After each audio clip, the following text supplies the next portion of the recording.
ya Magomeni Mikumi, na hapa ndipo ambapo shughuli ya kusoma dua kwa ajili ya wale wabaya wote wa Simba imefanyika hapa.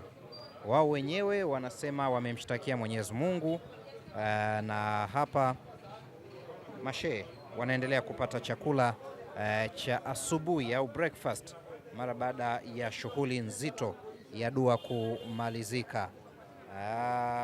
Hizi ni baadhi ya vitu ambavyo vilikuwa vimetumika wakati wa dua yenyewe husika.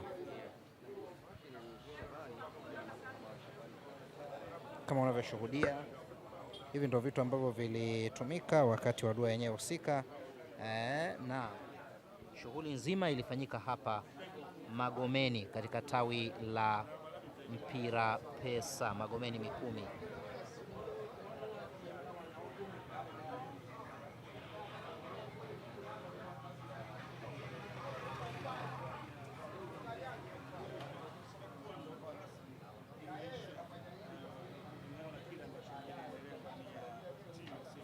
Bwana, hivi ndivyo ambavyo shughuli ya Albadili ilikuwa inaendelea hapa, na zoezi hili limeisha kamilika.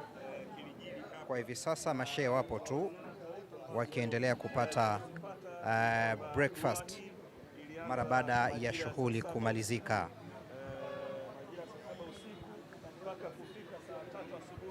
Basi jambo likawa limekamilika. Lakini mtazamaji wa PMTV, ni kujuze tu kwamba dua hii ilianza jana usiku na mpaka asubuhi ya leo imemalizika hapa. Tayari mnyama kondoo wa Albadili yuko hapo ambaye alikuwa amechinjwa,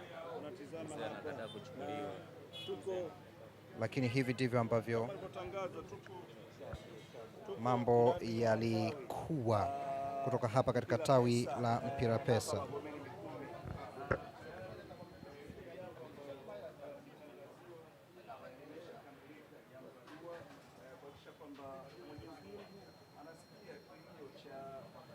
Mashabiki na wadau wa klabu ya Simba yale mabaya yanayoendelea ndani ya timu yao.